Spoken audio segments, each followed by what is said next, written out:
to launch this book. It's an absolute privilege. So on behalf of the Hegarty family, the Ford family and the Fenn family, really appreciate it and thank you.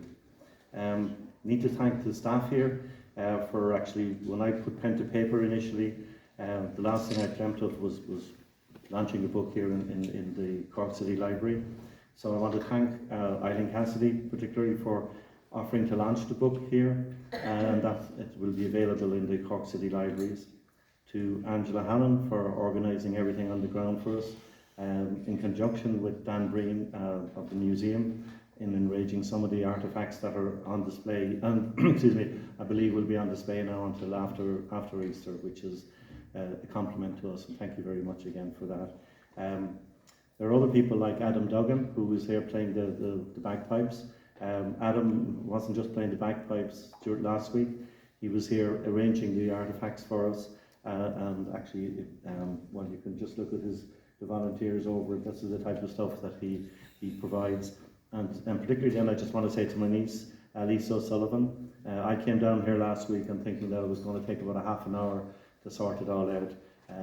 I supervised it. I thought I did a good job on the supervising. But again, Lisa, thank you for all you've done. I also need to acknowledge a lot of people here.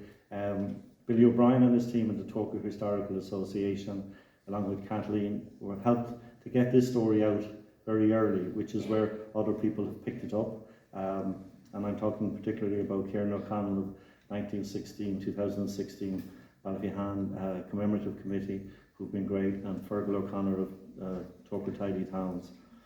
And then we have Maurice Deneen. I have him down as a playwright. He said to me tonight he was a producer, so he's now a playwright come producer. And his colleagues, Elizabeth Scanlon, Catherine Mahan Buckley and Chris Cullen of Epic Productions, for delivering some stories so far which have been great, which is The Boy from Polladuff on the Joe Murphy side, and The Man in the Uniform, which is about an RAC man. And I think it's fantastic that both of those type of stories are getting out, and that the City Hall and the Council are actually promoting all of that. Hopefully they're not finished yet. There's another couple of stories to go.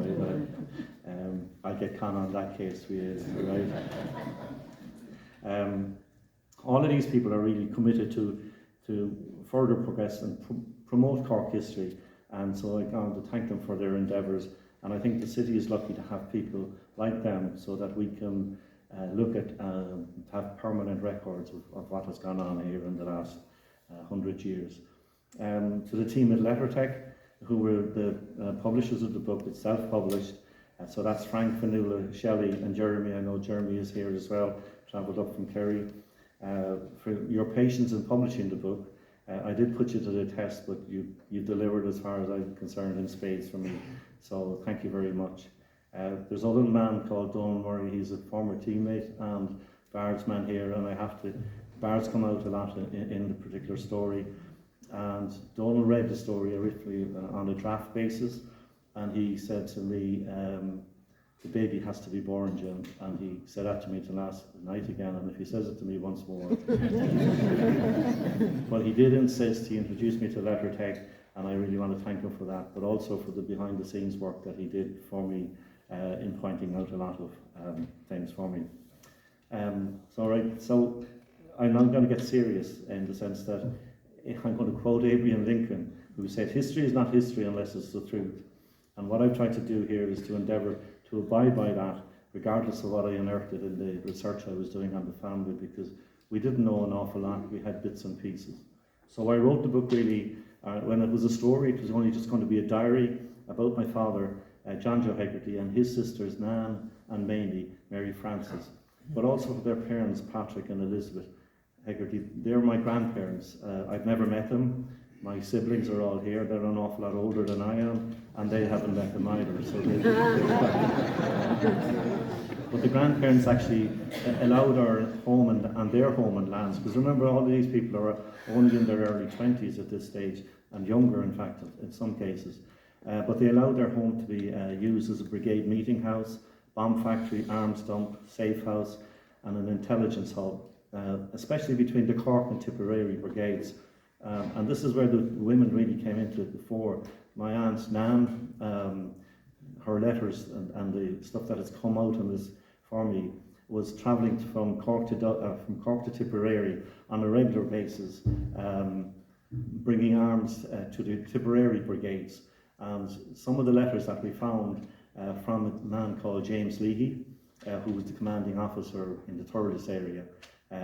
I kind of researched, I found his son. When I say I found him, he's 86 years of age, he's a former teacher in Rockwell, and he was just a mine of information of what he was producing. So not only were the letters coming in and out, but the men themselves in Tipperary were travelling down, particularly if they were in jail. They were coming out to the Laurels to recuperate, but they were also going there to be rearmed and whatever it needs. So it's, for me, that was a great story, the side of it and what Nan did. But also, from anyone who's familiar with Toker, there were the Sarsius family there, and they were the landed gentry, really. It was a Protestant family, but they were actually the ones who brought Nan up and down through Tipperary and had her protected in that sense, you know. As I'm trying to say, the women really have played a huge role on it. One of life's John Joe's taught us really was that the importance of passion and purpose, and I just hope that comes through in the story. I've given that my best shot on that area. So look, if we look at Cork 100 years ago, it was certainly different than it was today. And I can only try and imagine what the political landscape was, had on my family, on your family, and everybody else's families here. As the Lord Mayor has already mentioned, we had 2 Lord Mayors, 1 murdered and 1 died on hunger strike. And at the same time, the Hegarty friends, neighbour and fellow member of H Company, Joe Murphy, also died on the same day as Terence McSweeney's. The Laurels itself was raided, and there was arrests happening. There was burning of barracks that John Joe and his 2 sisters were involved in, particularly the Toker barracks, the nearest one to them.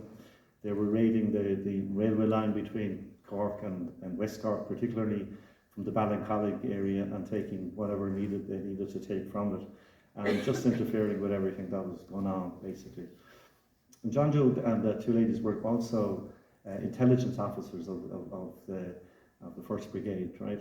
And because we were market gardeners, he was able to bring stuff in and out of town on a horse and cart and whatever, but he was also bringing them to RIC barracks, and therefore gathering the information and using it against them, basically, at the end of the day. So living in a bomb factory and an arms dump on your land, and the burning of the city itself, like, it must have been a horrendous time in Cork. And then not knowing maybe at times who was your friend or foe, because there was a price on a lot of people's heads, so dangerous times. And yet everyday life went on. Everybody had to get on with their lives. But in the middle of all of that, in June 1920, a week after John Joe and the girls' involvement in the farm barracks ambush, the family celebrated the first military Republican wedding at the Loch Church.